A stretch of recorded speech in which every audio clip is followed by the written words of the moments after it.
Over and around Havre, Montana, under the designation National Defense. U.S. fighter jets have been scrambled from 3 separate military bases. Flash traffic came into me stating that the following Portland-based F-15 fighter jets have just been scrambled out on a northbound heading. Those jets were scrambled out of the Portland Air National Guard Base. Additional fighters scrambled out of McCord Field.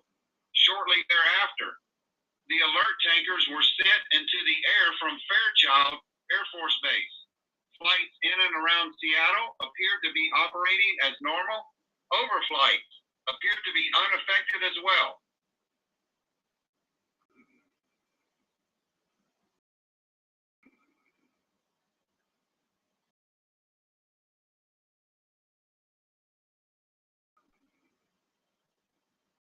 Temporarily with a fake alien UFO virtual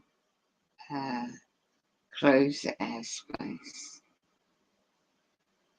in USA, Montana, under the National Defense. US fighter jets have been scrambled 3 separate military bases. Welcome to the Project Bluebeam start of this.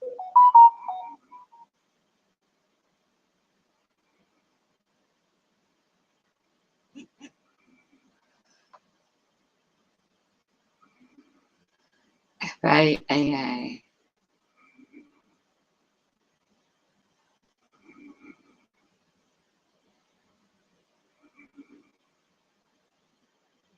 Yesterday's date. UK faked a news story on this already. It's not a balloon, it's not UFO. It's Project Bluebeam.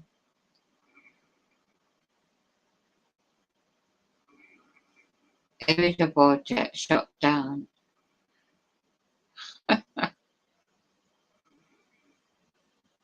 Over Canada. And you have to pay to see the object on a particular website. Oh, for goodness sake.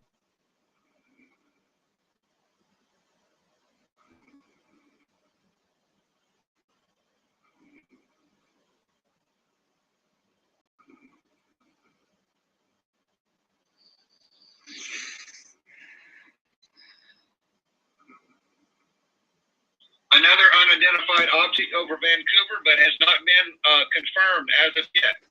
A new knockdown has been issued by the FAA for areas over Havre, Montana.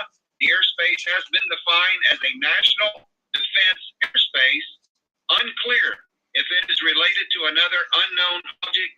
It appears below. So this area right here, this area in the red, the little red square, that is where the no-fly zone is. That's where they are tracking this new UFO. Here is the active tracking. Here is the temporary RA activated, effective February 11th. Here is the 6:20 p.m. CST. We said DLC Mountain Airspace Boundary, temporary flight restrictions. The Federal Aviation Authority. Airspace pilots who do not adhere to the following procedure may be intercepted, detained, and interviewed by law enforcement security personnel. All of the following additional actions may be taken against a pilot who does not comply with the request or any special instructions or procedures announced on the NOTAM. The FAA may take administration action, including imposing civil penalties and suspension or revocation of airman certificates. So This is what is being reported a couple hours ago. It says reports of fighter jets were scrambled from Malmstrom Air Force Base in Montana. A USAF KC-135 mid-air refueling craft is on task just outside of Great Falls, Montana. This one took off from Fairchild Air Force Base. The FAA statement says the FAA closed some airspace in Montana to support the Department of Defense activities. Contact NORAD for additional information.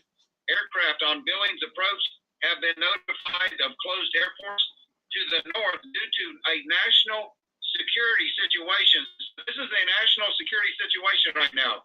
The NOTAM issued for northern Montana is about 50 by 50 nautical miles. So a 50 by 50 nautical mile area.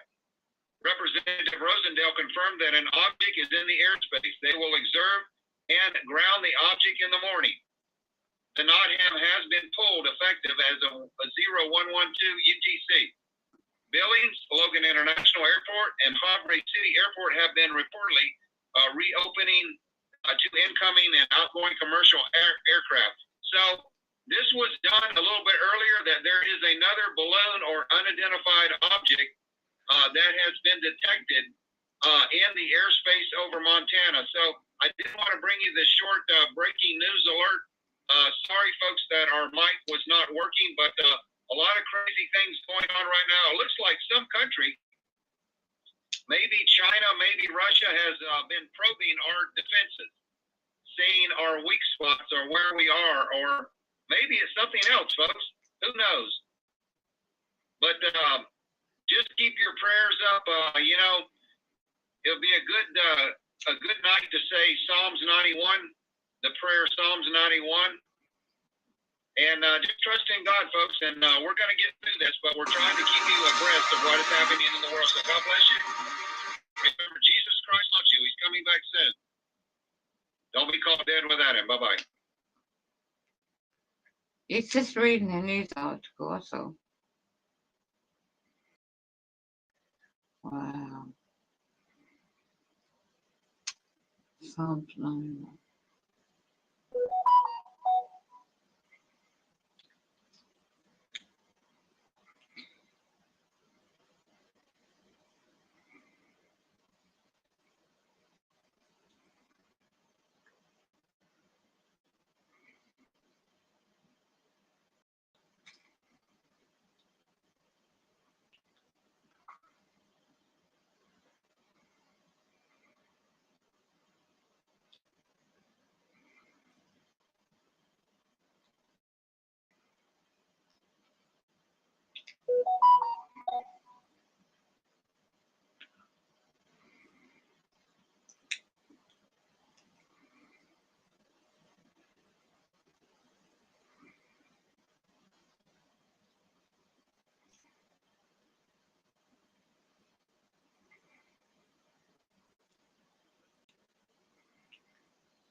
Psalm 34.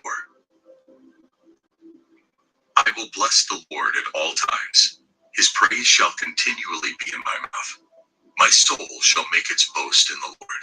The humble shall hear of it and be glad. Oh, magnify the Lord with me, and let us exalt his name together. I sought the Lord, and he heard me, and delivered me from all my fears.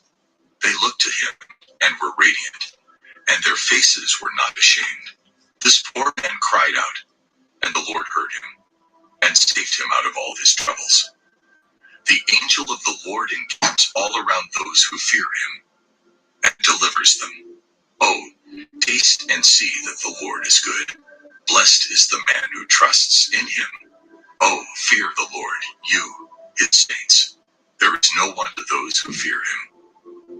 The young lions lack and suffer hunger, but those who seek the Lord shall not lack any good thing.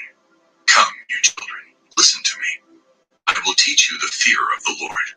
Who is the man who desires life and loves many days, that he may see good?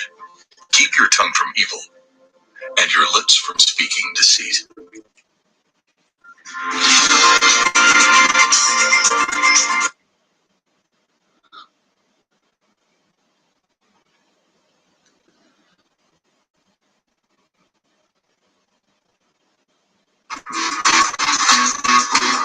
Tree.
And it's like on the base, we have a TV and a game. And the game that we have is like the foosball game, so we hit the foosball back and forth and stuff like that. So we don't really do much, but we're able to see the outside world. And we started getting frustrated at this point with the fact that the average people don't know about what we're doing. And we got to the point where we got tired of doing the shit we were doing, which, Michael Prince talked about. That's why he came out. He was the person that was one of our unit leaders that was able to actually lead the base on average, just because. Which manifests across the board, from the literal standpoint of hosting and taking over somebody to organizing global institutionalized sex slavery.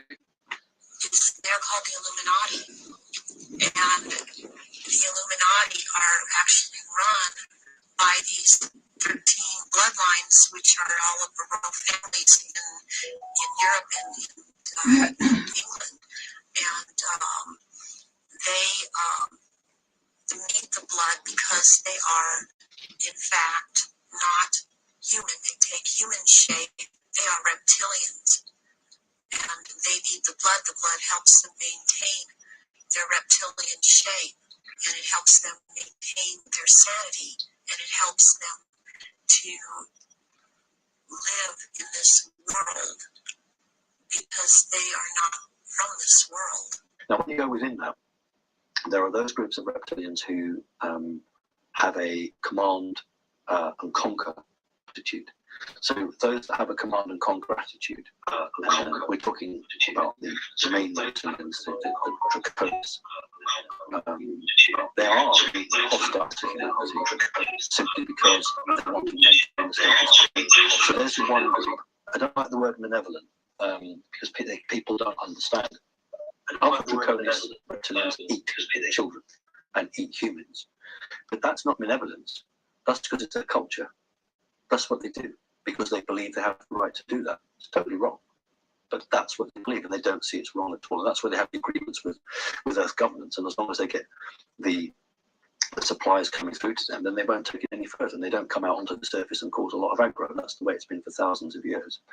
If you have to understand that most reptilians will look on humans as the lowest of the low. When dealing with military, they have a first interaction protocol where the humans have to bow to them. After that, they don't have to do that because they've already shown their subservience to them. If you look at very wealthy bloodline families, the reptilians look on them as not equals, but as the anointed ones of power. So they don't have to bow generally. For instance, if a Rothschild grouping, the alien will have the reptile will have the head chair. There'll be a beautiful carved chair somewhere, and that's where he will sit, and then the family will sit round. They don't have to bow at that point, but there will be a ceremonial point where they have to do the bowing. Okay, so to reptilians or other alien beings coming to a foreign planet, you have to remember these beings are billions of years more or millions of years more advanced than we are, and they consider human beings as lower beings, so they think that they should be able to eat them. Reptilians also eat other different types of beings, not just humans, and just like how we eat cows and chickens and pigs because we think they're lower than us, so they just, that's their perception on humans, so they just come here and feast, and they go back to their fourth dimension or whatever planet they're in the third dimension, and then they do their thing. So most reptilians like to eat children because they're more tastier, more younger. When they're in a scared state of mind, they project adrenochrome and this negative energy that really gets a high for them. It's almost like a cocaine high for them. Like there's thousands of different types of Earth planets, exactly like this ones that are actually foreign planets. This whole system that we live in today, where we go to work and we vote and we listen to music videos, this is actually a controlled matrix slave system for conscious beings to be controlled in a matrix of where they're asleep and they just don't know what's going on, but it's happening every day. On most reptilian worlds, they have it's like, I would say the best word is translated to is colonies of humans all over the planet, and they're just big walls. It's like a concentration camp where they have humans breeding each other, and they chain the walls and they feed them to get them fatter or skinnier, whatever type of dessert they want, and then they just eat them. I'm not sure because I don't know. Like every world I go to, there's always humans chained to walls. There's hundreds of thousands of kids in basements somewhere being mined for adrenochrome. I don't know where these people come from. Maybe they're just, because I know humans are a very, very big food source and slave force in the galaxy. They're very used by lots of alien groups for food and sex and workforce. Actually, mostly it's I would say 60% of it is actually our own governments, not our own government agencies and the SSB that are kidnapping these kids. These kids are just homeless kids, people that no one will notice that's missing or that will care to find, and human groups will use this as a trade bait to other alien groups for technology or even information, because that's the only thing humans have to trade. In the police station, when he was being held down and the sergeant came over, he said the sergeant shapeshifted in front of him, turned into a reptile, and then came back to human and then shapeshifted again and returned. And one of the primary sources of illusion, which is emotional energy that they feed on. The humans are a hybrid creation that gave off the best and the most pure form of loosh. Loosh being emotional energy that provides food for this, whatever it is, reptilians or whatever, that within the human experience, the finest and the most pure form of loosh came from pre-adolescent children. in satanic rituals that pre-adolescent children are used primarily in certain satanic rituals because of they give off the most pure form of emotional terror that you can imagine. From our point of view, it's perverse. From their point of view, it's filet mignon. This is the best form of food that we can get. I had an office in the radar tower. It was the first office on the second floor in the back. Next to my office was another office, and I remember, I was wearing a stack of Bibles. I remember a lizard man in that office. It was His Highness Draco something. I can't remember the other name. And he was about 6 foot, 7 foot tall, had sort of like scaly skin, humanoid. He walked erect like we do. He had 2 arms, 2 legs. He had a tail, but it really didn't show most of the time. He had somewhat of a humanoid face, strange eyes, a big mouth, and, looked like what you would expect if you're going to put together a lizard man.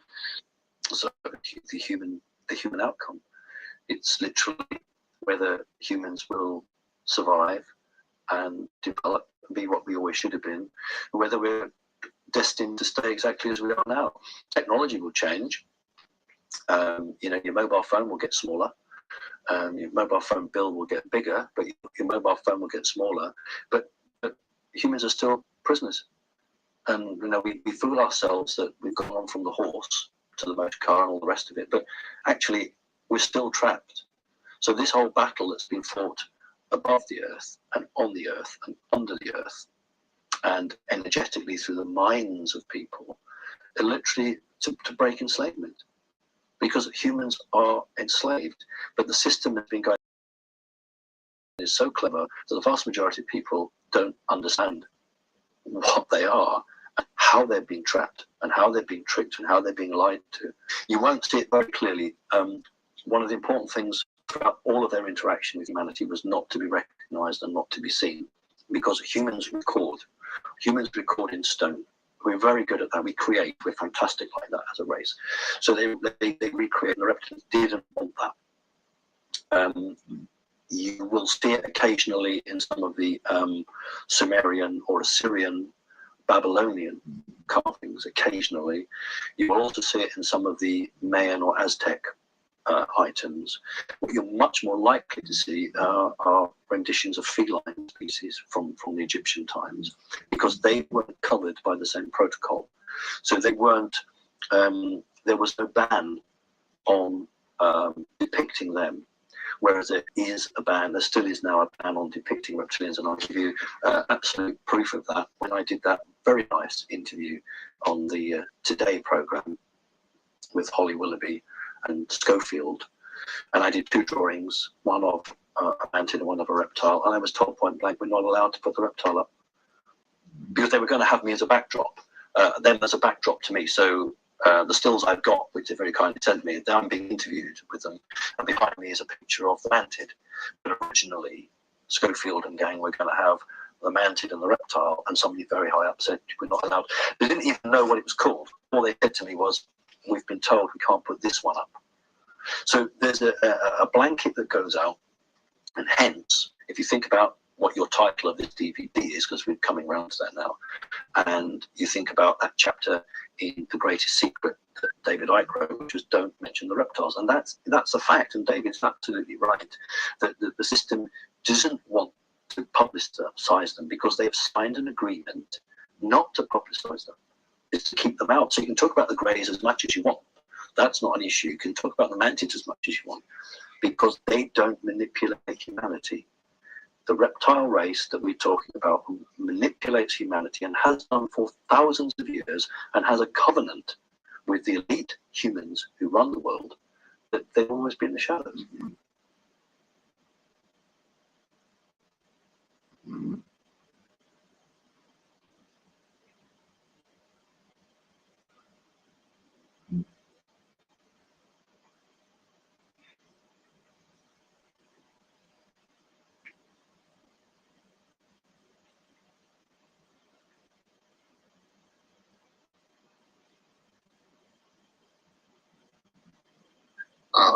So from my recollection, we weren't actually ever set free.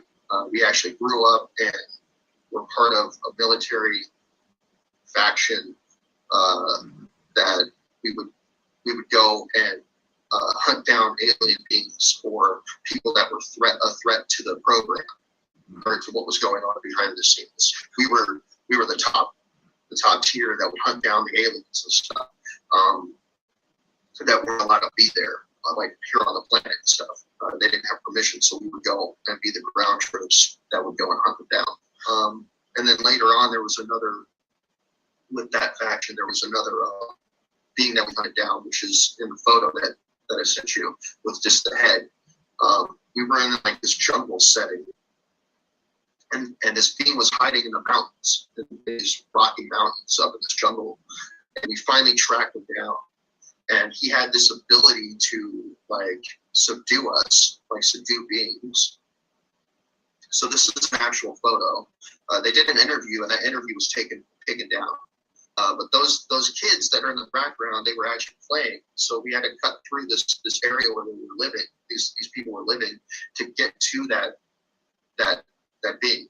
And you can tell like his eyes are sunk into its head because of the decay and stuff. They obviously didn't put it on ice. But the thing that's in his head, so what we did is we finally tracked him down, and there was a unit of us. So there was it was me, Michael Jago was part of that. Anthony Zinder was part of that unit. It was like a 5-person team, and there was like 2 other people. I can't remember off the top of my head for the most part. But we went there, we hunted this being down. We were going through these catacombs in this mountain to try to track it. And he could sit there and paralyze you.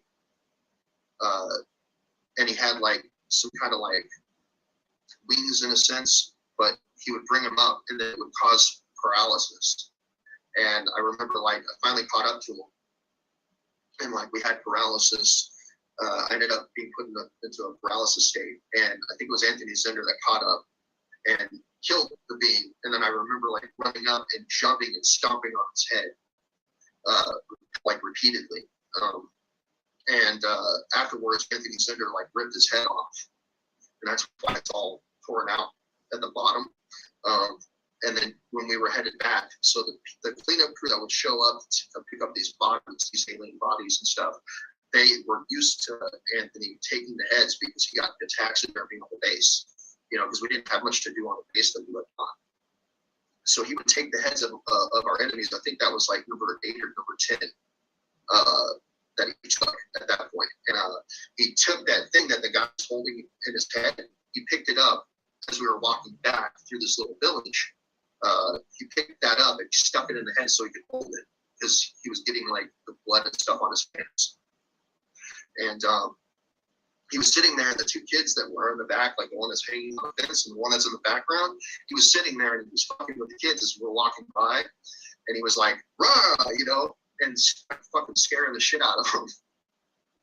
And, he was like, I was like, hey, you see something cool, because like he already freaked us out, like most of us when he would do his taxidermy and shit, because he just started doing that randomly. Like he was like, that ultra was like losing his shit. So I was like, hey, you want to see something cool? I was like, give me the head. And didn't know for sure, and like if he wanted to do it. And I was like, come on, man, give me the head. So he handed me the head, and I fucking tossed it over the fence into that yard. And it was off to the right-hand side where it landed. And the kids were like, they came up and ran up and saw it. And they were like poking it with a stick. And I remember Anthony being like, hey, man, that was mine. And I was like, oh, don't worry about it. I was like, it's not like they, here's the funny part. I was like, it's not like they have cameras. I was like, they're backwater, like they live in the backwater, they're yokels. And lo and behold, they did have a camera. But that's the same stick that they were poking with. It's in the kid's hand too. So it's pretty neat to actually see that. So anyways, yeah, so like we were leaving, and like when I was doing that, Michael Jacobs altar clone that was there, I was like, hey, you should be a little nicer, because he has this thing where like on the base, he's like a pastor, like new age pastor kind of person, and he likes to get people to try to come in, but nobody ever wants to go into his place to listen to him. But, and it's like on the base, we have a TV and a game, and the game that we have is like a foosball game. You know, so we hit the foosball back and forth and stuff like that. So we don't really do much, but we're able to see the outside world, and we started getting frustrated at this point with the fact that the average people don't know about what we're doing, and we got to the point where we got tired of doing the shit we were doing, which, you know, Michael Prince talked about. That's why he came out. He was the only person that was one of our unit leaders that was able to actually leave the base on average, just because like we left the base when we were on mission. He got to leave the base whenever. So me and a few others went and talked to him, and like Max Spears had an altar that was there. And eventually, like once Michael Prince came out, some shit happened, and we thought that Max Spears was a traitor. So like we went on a mission to hunt him down and kill him, and that's how he ended up dying. We had his girl's activation codes for her sex altar and stuff. And what we did is we showed up, we talked to the chief of police, and we basically told him that we were with an agency, that we were with a certain agency, which freaked him out. And we told him that we were going to be operating in his territory. And then the guy that dealt with the morgue stuff, he's the one that gave us the drug to inject Max Spears with.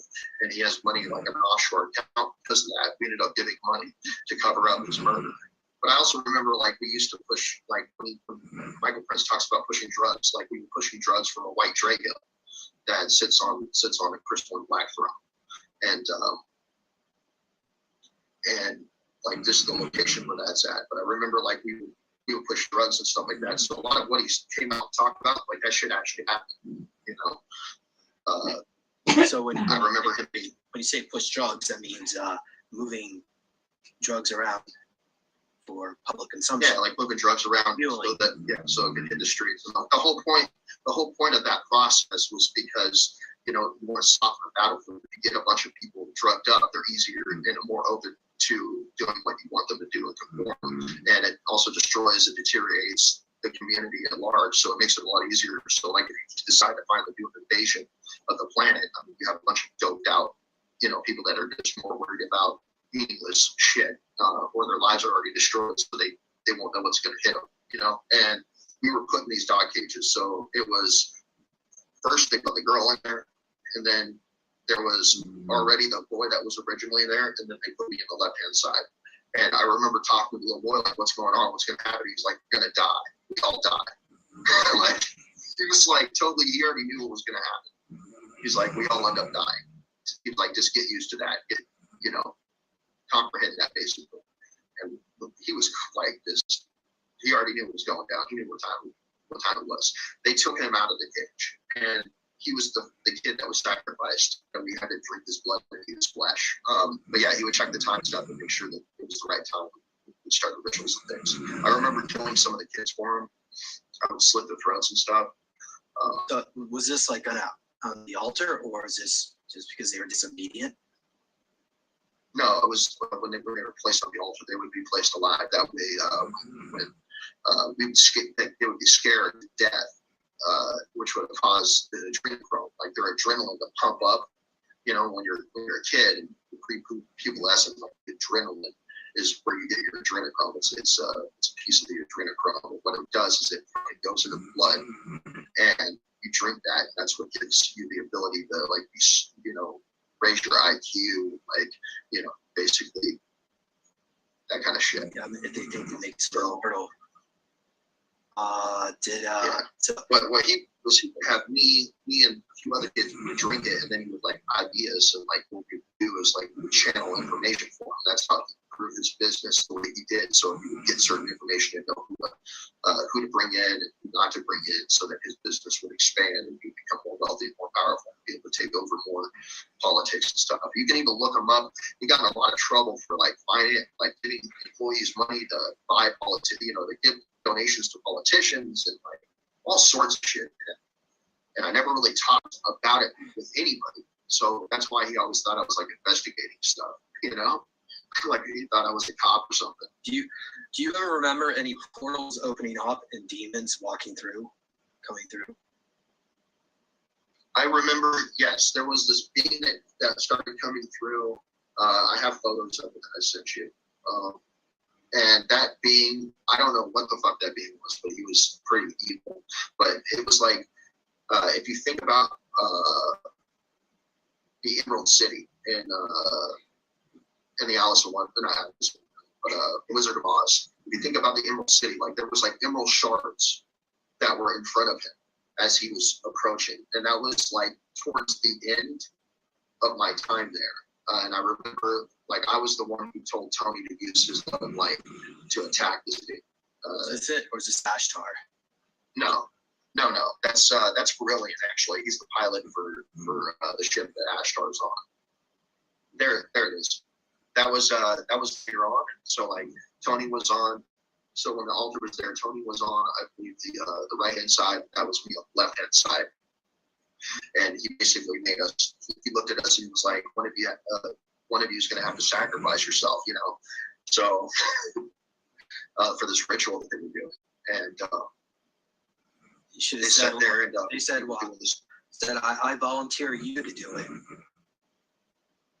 Yeah. So you know, I remember looking over at Tony and like Tony, me and Tony were next to each other at that point. I remember like feeling what Tony felt, and I remember getting a telepathic communication that said, "Use your love and light." Right in that moment, I'm like, "What? Love and light?" And I was like, "What the fuck is that?" You know. But then I had memory come back in that moment, and I remember looking at Tony, and Tony didn't know what to say.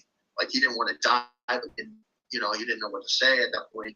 And I remember being able to open his mind, and I talked to him telepathically, and I was like, "When I tell you when it's time, I want you to use your love and light." And he was like, "What?" And I was like, he was freaked out that I was talking to him telepathically. I didn't understand that situation, let alone what I had said. And I was like, just think of love and light. And I ended up telling Tom that I would sacrifice myself. And I remember Tom being shocked because I was the one who normally would, like, you know, do his bidding and slit the throats of these kids and stuff and get them prepared before, you know, we would be drinking blood and, you know, and all that stuff before he would put us under and then start channeling people through us, like beings through us. So this being started coming through, and like when he started coming through, I remember telling Tony now, you know, telepathically, and when we did, we combined our energy because it was like it's a defensive ability that I learned when I was with Ashtar, Commander Ashtar. I think the person that contacted me was for real at that point, but we connected our energy, and I shot a light beam, like a light energy beam at him, and he, like this beam was like, "What the hell?" And like got really pissed and like left basically. You know, like he was quite pissed and taken back, and he was basically called in and attacked. You know, and he ended up leaving, and then they were like, "What happened? Where is he? Do you see him?" And we were like, "No." You know, we both said, "No, we don't see him." You know. Well, I mean, later on, I remember eventually I got drugged up. I was laying on this blanket, and like I was being raped. And before that happened, the guard that was standing there hit me in the head. It's like, keep your fucking mouth shut, you know, because they had security guards, and they were like buff, and they were just cold-blooded. You know, they were like mercenary security guards in a sense. I was actually quite shocked like when I saw them, because like it's like, you know, who the fuck could just watch this happen, you know? So I don't know if they were part of the programs or what, but they were fucking me. And I just remember later on I was being raped, and I was just like laying on other people while they were being raped, other kids, like laying next to other kids that were being raped by grown ass old men, or like they're not all old, but you know they were all adults. Like he basically cured us for these politicians and stuff because he wanted to own blackmail shit. Or on LinkedIn, so it'd be like, I mean, that's how it works, you know. You get them a part of this shit, and then, you know, then you'll be like, well, if you don't do this, then I'm gonna have to release photos of this, or if you don't do this, you know, what I want, then I'm gonna do this. So he was like in a burgeoning process of taking over the political system in that area, and on a grander scale. But there's a bunch of stuff that went with that.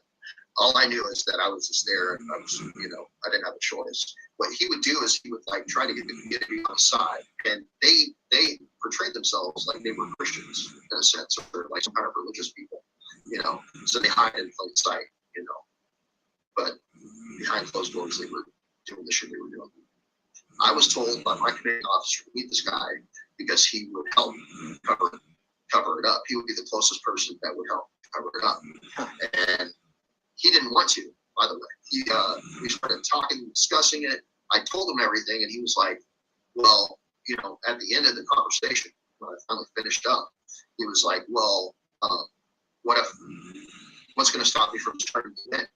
And I was like, there's no law against jumping into other people's bodies and killing people. And he just kind of looked shocked for a minute, processed that information. He was like, well, shit, you know. He was like, but I'm just one person. There's other people that are part of this investigation. And I was like, well, that's up to you. I was like, you know, you're gonna have to figure that out. You know, we were conversating about this. He wasn't very happy about it, but again, like when he realized that this guy was a fucking sycophant and was doing the shit he was doing, he was like, well, you know, I basically told him, you know, I did it. At that point, I didn't know that the time was distorted beforehand, but I did it to stop him from keep doing it to other kids, you know. So I told him why I did it. And he kind of understood in a sense, but then after I told him that, then I had mentioned there's going to be another individual that looks just like me. It's going to come along and try to contact you. So that altar knows about me. And he was like, if you tell him anything, I'm going to come back and I'm going to kill your fucking kids. He'll give me love. So, like when I contacted him, I could tell he was being quiet. I could tell he wasn't saying anything because he was afraid that altar would come back, which he would. That altar would come back and kill his family without hesitation. That individual is a chair of Raytheon, of that company itself. Of course, I don't like most of these people. I think are in the altar though. So it's like the people that really run these programs aren't even human. They're extraterrestrials. We're basically this covert warrior. Like we're in a covert war on their behalf. So it's like what we do. Like we're not going to directly attack. Like for us as America, we wouldn't directly attack Russia, but we'll use proxies to attack them. So I watched that, and then there would be a reel that would show what's going on in the galaxy. Like, you know, how far of the dark. Like they perceive their enemies as the dark ones, and they were the light ones. You know, Brotherhood of Light, basically. So they would show that, and it would show planets, and it would show like if planetary, the people on the planets, on these planets were liberated or not, if they chose to join the light or follow the dark ones. So like that's the shit that they would play, you know. So we would keep up on current events, and I always remembered wanting to be a part of doing that, you know, but I never was able to. You know what I mean? Was it narrated by Vrillian's voice like that broadcast that took place in 1979 in the UK? No, but it was narrated by a female. It was like watching the news, basically. It was like a female alien, and she looked humanoid, and she would be basically talking about what's going on other planets, and if we're winning or how much we're losing, and shit like that. So it was kind of weird. Do you get the sense that it was mostly propaganda, or like was it accurate? You know, like no, it was accurate. Like this was just okay. Yeah, it was basically like this is what our sides, and they would sit there and say if we were fake, you know, like how good we're doing with certain planets, like if we lost the ability to protect the planet, or if the population at large, because it's the population at large that has to choose if they want to be free or not. You know, they could be decadent and. I did go to another planet that had reptilians on it, and there was a tribe of reptilians that were being attacked by a more rural reptilian tribe on another distant planet that wasn't even in this galaxy. We left our galaxy in another galaxy. But yeah, they showed up. We gave them food, you know, to keep their people alive. And he told me about, I think his wife was captured, but his mate, his female companion was captured by this being. Or no, she was with them, but like they were attacking them. You know, they would kidnap their people and enslave people that they would take, you know, to survive this other tribe. And we were bringing food for them, and he conversated about how much strife that the people were in. And I decided to tell Commander Ashtar that I was going to stay there and help liberate them and kill whoever this reptilian was, you know. And We did. I did, and I stayed there by myself. And I told the commander, come back and pick me up on your way back. And I ended up staying there. I fought alongside this reptilian. He became a really close friend of mine. We wiped out our enemies because I had more advanced weapons with me, and I armed him up, and basically I took over and trained them on how to fight guerrilla warfare. And we ended up slaughtering this chieftain that they had, wiped out their enemies basically, and liberated their planet.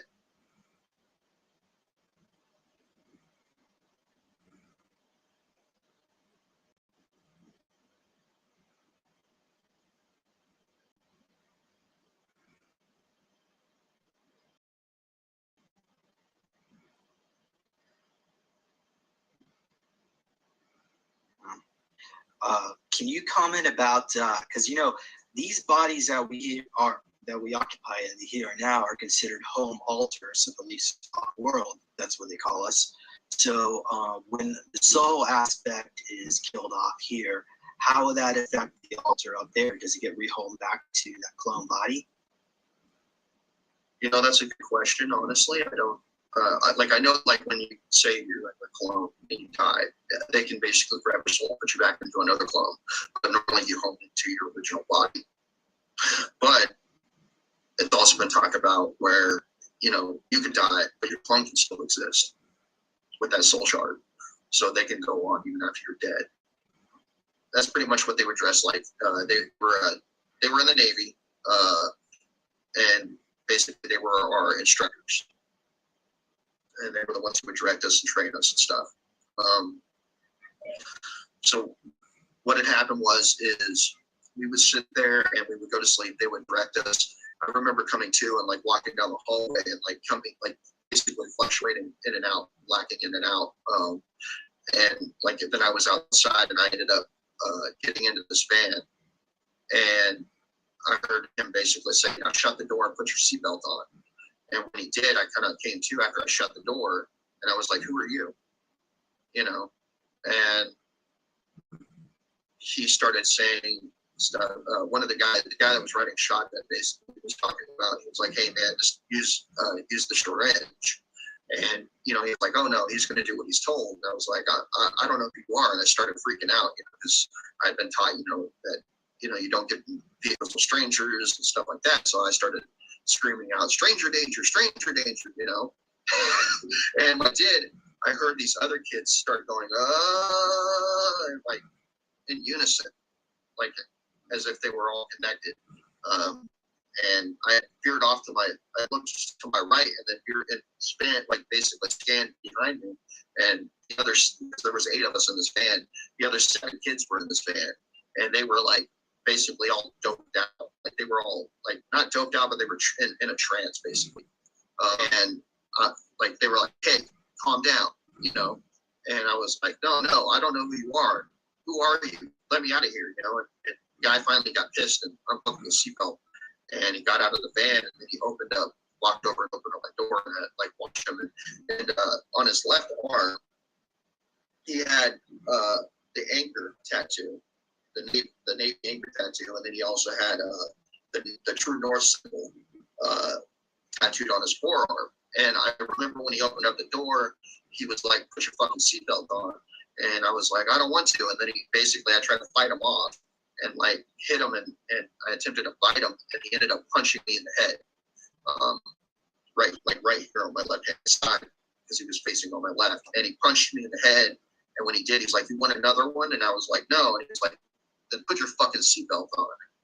And basically, when my head hurt, and I was like, "My head hurts," And he was like, reached over, grabbed the seatbelt, reached over me, and buckled me in. And when he did, that's when I saw his tattoo on his forearm. As I was in pain, I was like, "What's that?" It was it freaked me out that I noticed that, and he was like, "It's none of your business. Just shut up." And then he took out his syringe, because he was I think it was with his right hand. He took out the syringe and used his teeth. He took his left hand and put it on my head and lurched my head to the side so he could get to my vein in my neck. And he used his teeth to pull the cap off, he let some of the liquid out and put it in my neck. And then he shut the door after he was done. They had this church that was behind the school. And like, so if I go back to before all this started taking place, I'd walk, there was a playground. So it would be the school, and then there would be a playground. And then there would be this church that was behind it.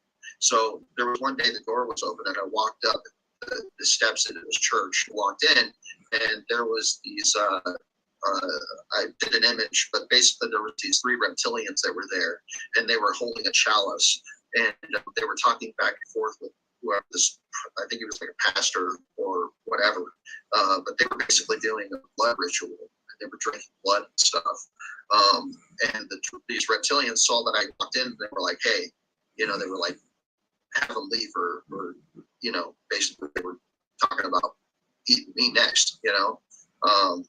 But they were in the interaction with this guy, and he was like, no, I'll take care of it. And these three reptilians like walked into this back room. And when they did, I had sat down in one of the pews, and he had walked up to talk to me, and he was like, hey, and he was like, what did you see? And I was like, I didn't see anything. He was like, good. He's like, that's a smart move. You're a smart kid, aren't you? And I was like, I don't know. I just didn't see anything, man, because I was scared shitless, you know, because they were really reptilians. And I'm like, fuck, dude, that freaked me out. So after that, like that night, I had went home, and I was laying in my bed, and that was the first night that I got abducted by a military group. And they basically came in and abducted me that night after I had seen those reptilians. Plus, I had been abducted like before that by another ship. I can't really quite remember quite well. Yeah, those were the 3. They were dressed in like this monk outfits. It was kind of weird. So this was in a Christian church. Yeah, it was the Seventh-day Adventist church. And so these were like the clergy in that church, like shapeshift into their form? No, these were just actual reptilians that were there, that were basically, they were sharing blood with whoever the pastor at the time was. I think he was like I can't remember what his name was, but he's still active. They had us do some hand-to-hand fights with each other. And in the process of that, after you either won or lost, it didn't matter. They would hand us kittens, and they would see if you would kill the kittens. They would order you to kill the kittens and stuff. And I remember the person that I fought, he beat the shit out of me. He had a lot of anger issues. And like when I was dealing with him, I could sense that his father was very abusive to him, and would beat him and stuff. So he beat the fuck out of me. And it was in another part of the mall, and they had seating. I don't know if I had photos of it on there or not. I don't think that I did, but I put in a separate file, I think. Anyways, we're all sitting there. There were individuals that were up top that were sitting there, and the instructor that we had was standing on ground level, and he would be the ones who would hand us the kittens. And if we killed the kittens, we would basically be activated for the assassin program. The individual before me didn't kill the kitten.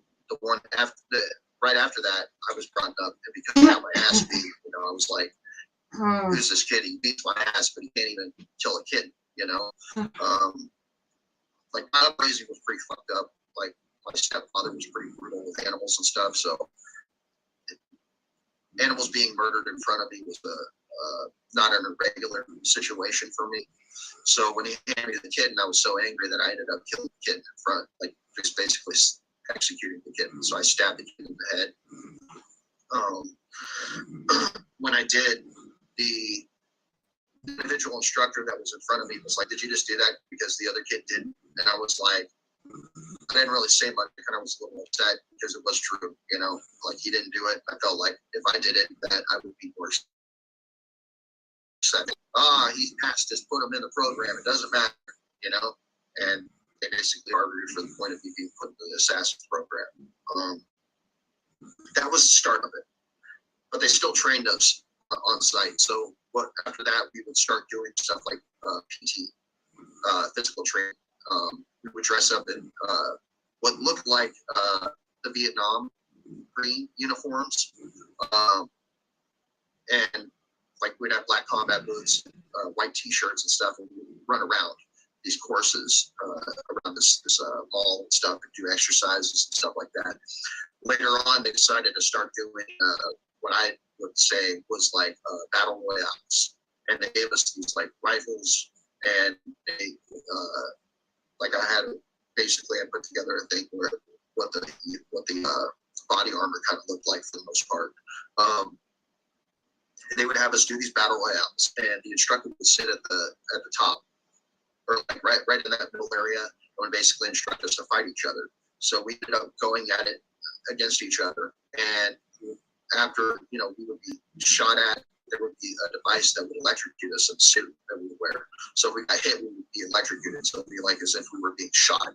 From what I can recollect is that most of these individuals are either brought into these occult groups, or that they're just mind control, and that the top leadership of all these groups are either draconian or reptilian and or Nordic, and that basically we're in a proxy, we're the proxies in their wars that they're having, and we're basically just pawns as a species, as are other beings on other planets. I mean, it's pretty comprehensive if you think about it.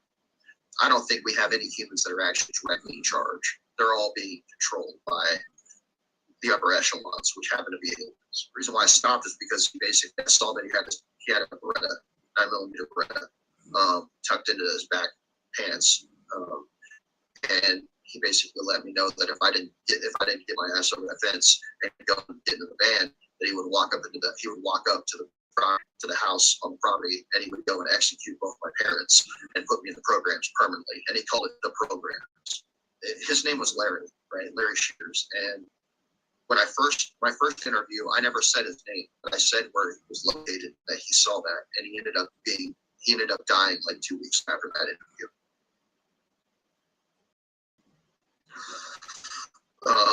So they're probably listening even to this right now. Oh, for sure. Well, don't do any name drops unless you want them gone, I guess. Well, even if I don't do name drops, they still know. They'll still figure it out. So it's like, well, are you concerned they'll come after you? I'm pretty sure eventually they will. It is what it is, man. Why do you think like for instance, I mean, you're going public now, so why do you think they haven't done it already? Do you think they still have a use for you? Maybe they think you're recoverable. It's because of some of my clones, and I'm still active in a lot of different groups, like a lot of different units and stuff, out in space and here on Earth. But I think it's mainly because of my main clone. So, my secondary main clone. If you were to do some integration work and start rehoming these other clones and killing them off. So in other timelines that I've been in, because I'm not actually from this time. So to explain it in layman's terms, there's other timelines that have their own branches of timelines. And there's the timeline that you guys are in. You guys have been a part of a loop that's gone on for about 4 different loops before previous, and this will be your 5th one. And this would technically be more than 6 at this point for me, but I remember 6 when I first started remembering. Max Pierce is a major part of that. He talks about that in one of his interviews on that he did with I can't remember the guy's name. They were walking in this little town, and he starts talking about his that black dragon and the gold key, right? And like once I see that interview, I do the same thing. I work the same job that I work at. I get sick that same day. I end up like coming down sick, realizing it, and I start having flashes of memories of other timelines and stuff that I was a part of. But later on, once I start doing the integration work, and I actually go hardcore with the integration work, then they start coming around and start trying to threaten me. I have one dude that ends up showing up at my house. He's done it a few timelines. And basically, I do what I have to do to get him out. It's going to be pretty funny. I hope it happens again in this one. What about normally they spin white vans, and they sit outside of my house and monitor me further on down the road. I mean, I've had the white van show up at my work and sit in the parking lot, because I start talking about stuff. with other people when I'm doing messenger stuff. And they monitor me from afar right now, but later on they're going to try to do whatever they got to do. It's not going to work out for them. Okay. It's a pretty interesting situation, especially like if I end up meeting with you guys. That's when they normally start abducting me and stuff to find out like who the individuals are that are around me, what they're doing, who they're looking for, stuff like that. My alter John took the memories that he served when he was the captain of the ship with Penny, and took the memories of when he would order her to blow planets and stuff. Basically, only showed him and then showed the planets being destroyed. And when he did, he basically talked to this warrior class Draco, and they interfaced, and he basically showed him images of blowing up these planets, which freaked out this warrior class Draco. And he basically was like, I work on behalf of, I work with Notchwathen, and I want these individuals, I can't remember what their names were, but basically the dude's wife and kids, and Notchwathen will basically reimburse you. And when he did that, like, this Draco believed him, and he basically got off the ship, brought up those individuals, which at the time John thought they were humans, but they weren't. They were like humanoid, like blue humanoids. And they brought up his kids, and John basically was kind of shocked at that point, because he was used to them only being around humans. He served at Solar War, and it just shocked him. But anyways, he was talking to this warrior class Draco, and he basically said, hey, go back on your ship. You'll be contacted. They'll give you the resources that you ask for, whatever it is that you ask for them. And they got aboard their ship. When they got on their ship and started flying away, he basically told his son to contact his father-in-law at both ship. So they did. They basically blew up the ship. At first they were like, what? And like the father-in-law was like, what? And I was like, blow up the fucking ship.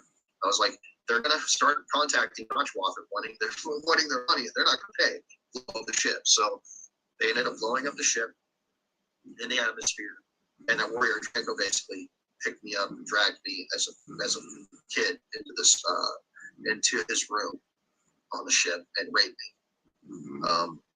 for basically dishonoring him, as his perspective was. And basically, I got raped into unconsciousness. All right. But that's what started my time in the Merchant Marine Fleet, and then I past that I had memories of being on that planet with the Orange, and we were offloading. So there was these big ass cargo holds that we had. It's basically looks like a storage shed, like the big storage units that we have here on Earth that transport products on ships and stuff. That's what we kept a lot of the humans in, and they normally were wearing like rags and stuff like that, like whatever clothes they had at the time when we picked them up. That's what they had, and they were all torn, and they were covered. Like the group that I worked for didn't really give a fuck as long as they were allowed to be sold. Like me in that altar, he wasn't enthusiastic about the situation, but it's like, what do? Normally, like, you try to go against any one of these factions, they'll just shoot you in the head and tell you obey them or space you or whatever. So he was on this planet, and this planet was basically we were trading these slaves for technology to this group known as the Orange. Okay, and in the process of that, before we even met with the Orange, there were these three individuals that were there. One of them was like my second for the ship, and the other two were individuals that were supposed to wash the slaves and get them ready for exchange. And they were basically assholes, and they basically, in short form, were like, we're not going to do anything unless they started the conversation talking about wanting to fuck some of the slave women, and my altar was like, no, we don't have time for that shit. You have to offload these individuals. We're on the time limit. And they were like, well, we're not going to do anything unless you let us fuck these women. And then, and this altar was like, fuck, because if they didn't do their part, I would get punished for it.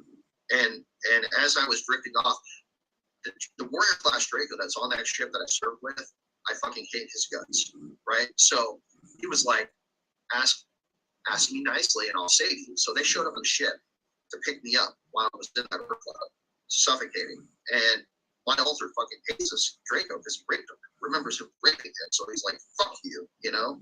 And there was a gray that's there, and that was like, eventually got tired of it, was like, fuck it, just basically picked me up. And when they decided that he was going to take me aboard the ship, I jumped into my secondary when Johan went to go talk to him. And I basically took him over. I was like paying attention, and I was like, well, who the fuck is this guy? That, you know, that alter basically had the outlook like, who the fuck does this guy think he is? He's fucking trying to kill me. So I was paying attention as he was talking, and then he walked off. So when he talks about being pulled to the carpet, I was eventually brought back, you know, aboard the ship. I stood off to the side as the people that were on my ship that were in charge of me basically had him pulled to the carpet, and it basically reamed his ass, and he tried to act like a smart ass when he was talking to the individuals from my group. So I sat there and like we were having it back. I was sitting off to the side. They were like the guy that was in charge of him is called the old man or whatever. Quite awkward. But I remember meeting them and then a group known as Blue, and like we would sell them slaves and stuff. And like, they were really awkward beings. But the Greys that worked for the Merchant Marine Fleet, man, they're pretty fucking evil. They're pretty brutal, and they're really intrusive. And like, I think that was the worst Grey interaction I ever had. Because I've dealt with the Greys that served the Solar Warden and stuff, but like, you know, it's just these ones were just void of compassion. I'll just put it that way, because Solar Warden will take people's DNA and clone them and use them for operations too. So. I mean, from my point of view, all these factions in space are fucking scum, and they all use slavery in one way or another, one fashion or another, and they all are going to rape us and do all sorts of fucking shit to us. I don't think any of them are good from my point of view. What about, say, the Kruger faction? I've served in Kruger before. I have very few memories of Kruger, but I remember the old man, and I remember like working in a prison for them, and I remember only speaking German, and they're fucking rapists too. Like they're just scum.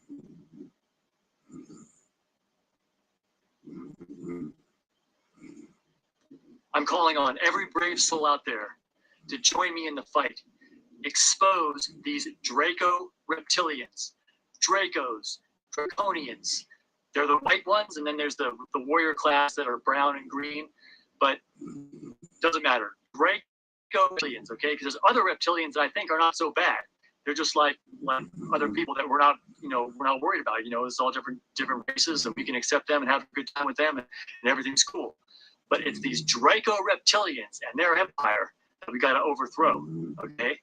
Because we're not going to be free. We're not going to have a happy, true, free, open, fun, great human time on this planet until we get rid of these motherfuckers, okay? I'm telling you, it's these Draco reptilians. I finally realized it. I finally decided I'm going to call it what it is. And after I saw this interview with Joseph Powell, I said, you know what? Let's now we got a name here, okay? And let's say, fuck these Draco reptilians. Fuck you. You're not allowed on Earth. Anywhere near it, in it, or around it. This is our planet. Fuck you. Either I'm going to die, or I'm going to receive power from God to fight these Draco reptilians and kick them off our planet. The big problem we have is that people can't believe it. It's just too far-fetched. It sounds like a science fiction movie. You sound like a fucking idiot to talk about it. Well, guess what? There's coming a time in the future people are going to see the truth, and they're going to know.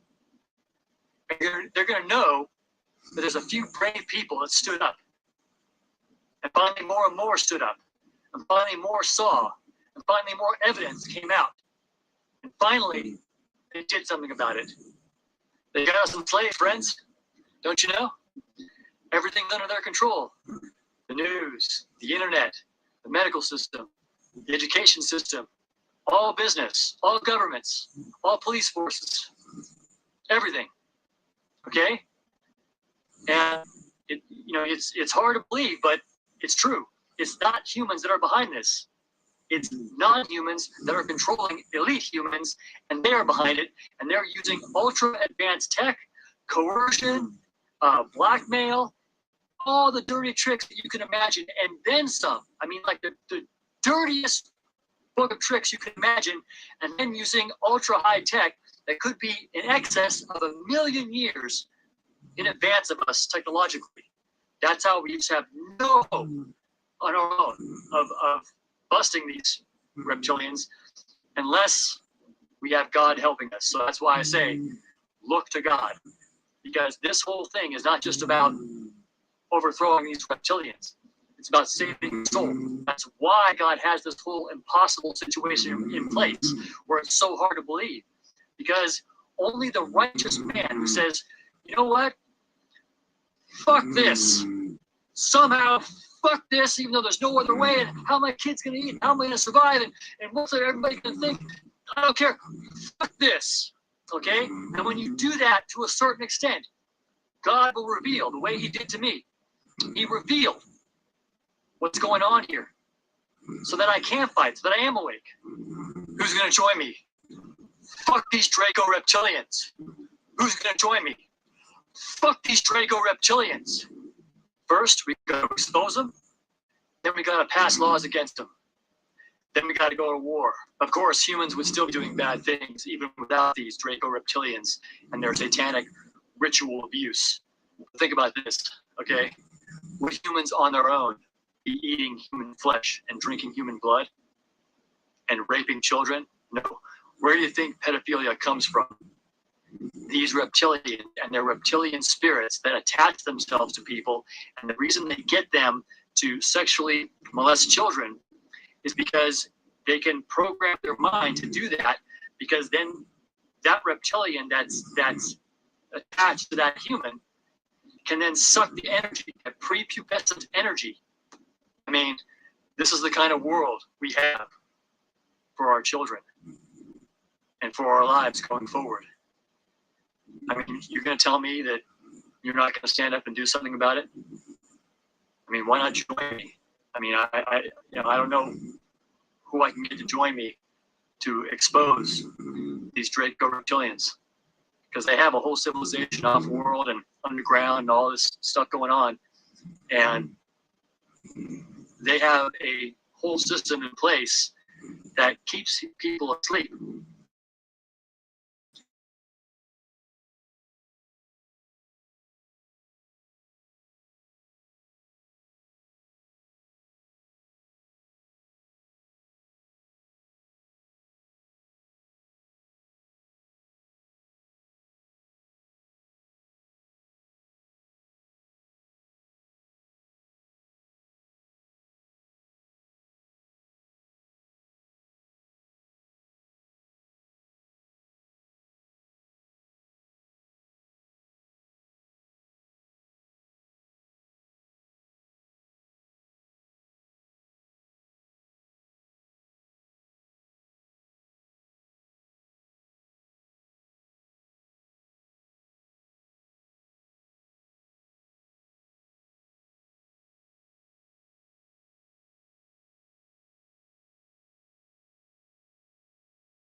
No, it's not, said the brother who spoke less.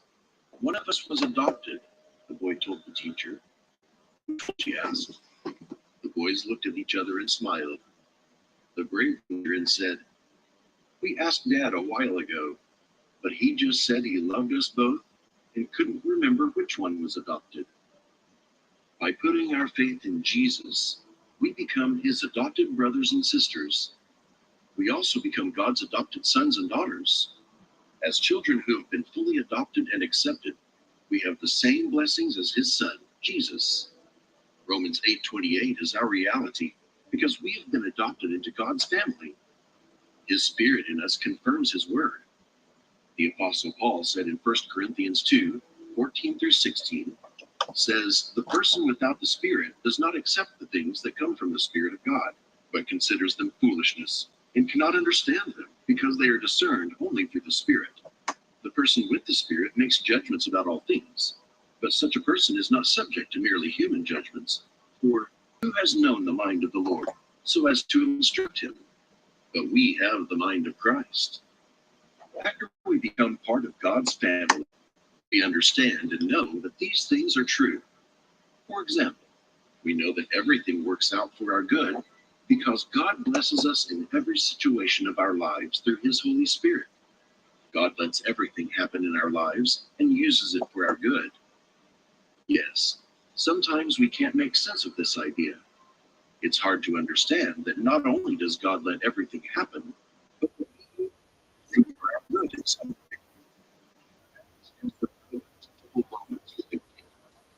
I am sure you know what I mean. You know, they use both good and bad things that happen to their kids to help them learn about life and grow, even from bad and unfair things that happen. John MacArthur once said, No matter what our situation, our suffering, our persecution, our sinful behavior, our pain, our lack of faith, in those things as well as in all other things, our Heavenly Father will work to produce our ultimate victory and blessing. Any temporary harm we may suffer will be used by God for our benefit. In 2 Corinthians 12:7-10, Paul says, To keep me from becoming conceited because of these surpassingly great revelations, there was given me a thorn in my flesh, a messenger of Satan to torment me. 3 times I pleaded with the Lord to take it away from me. But he said to me, My grace is sufficient for you, for my power is made perfect in.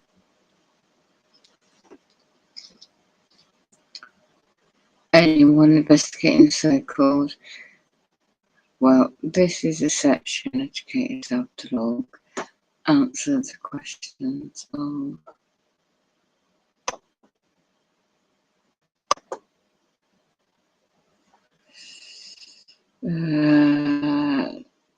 two individuals' comments.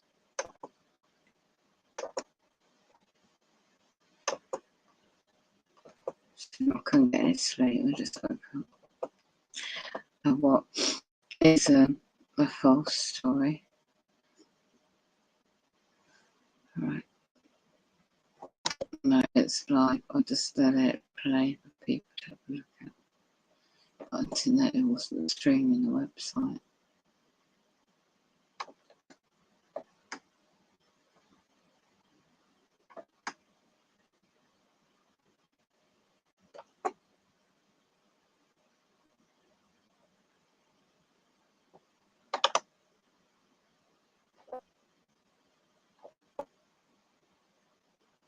You should be able to go straight forward onto, okay. Somebody called, what a name, don't even know it's real, but Chuck 221, is this pre-recorded live while you're checking YouTube? Corporations, you will be able to tell it's live. Judge Hound, I don't know, that is a real individual, but made some interesting points. So, the rag, I can't read that. RAGNAROK event of Scandinavia folklore is the Nepean War, which is really posted a war detailed in the books of Enoch. Yeah, I was listening to the Book of Enoch, my headphones on, and Jubilees, and was fought on the island and continent. Oh, I didn't know it was fought on the island of Antarctica. Wow, that's interesting. Which was fought on the 100-mile X 100-mile Bernard battle plan. Wow, you know your history. Somewhere at the base of the Mount Vincent, massive, the tallest peak and tomb of the fallen witches. In brackets. Wow. So imagine what this was like on down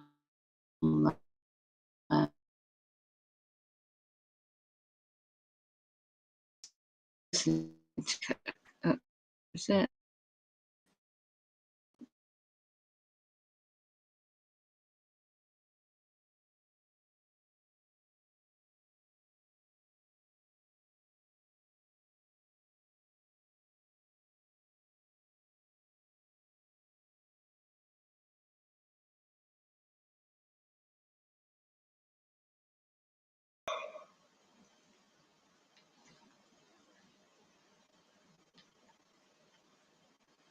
Oh.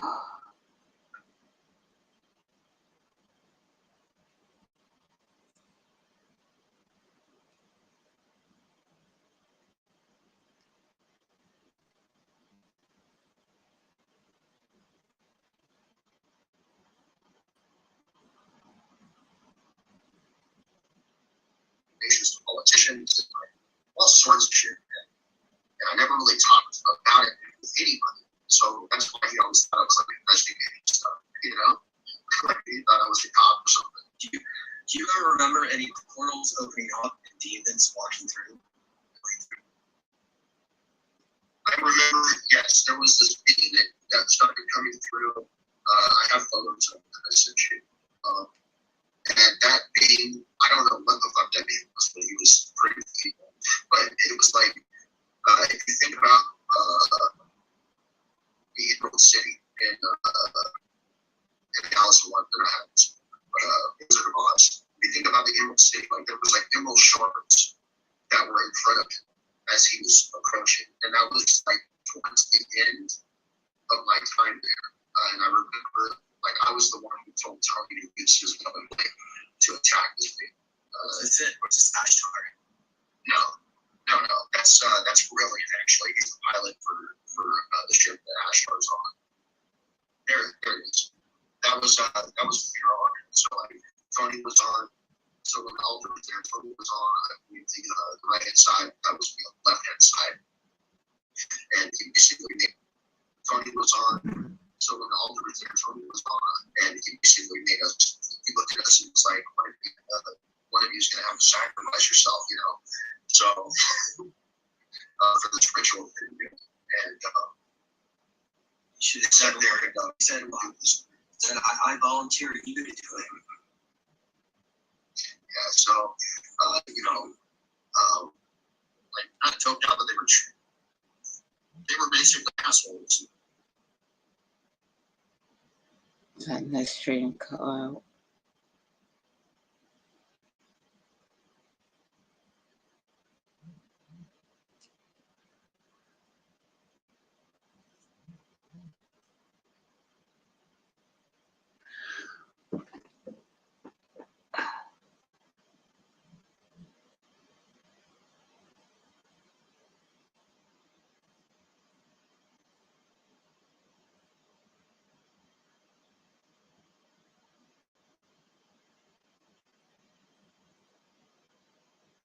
Steve.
Intriguing.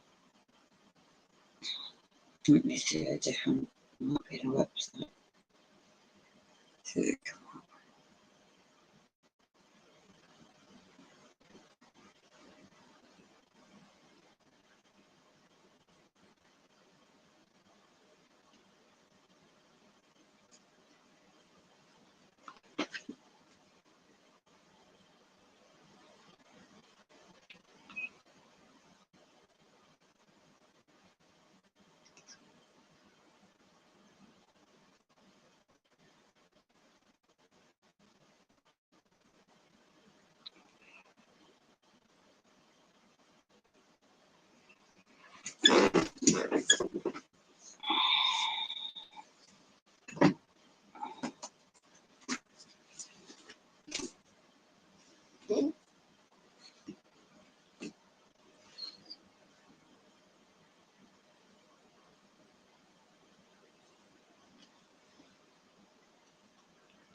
Right, that's what I was saying.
Not only that, they walk away, but they could literally do anything they wanted. Can you save them?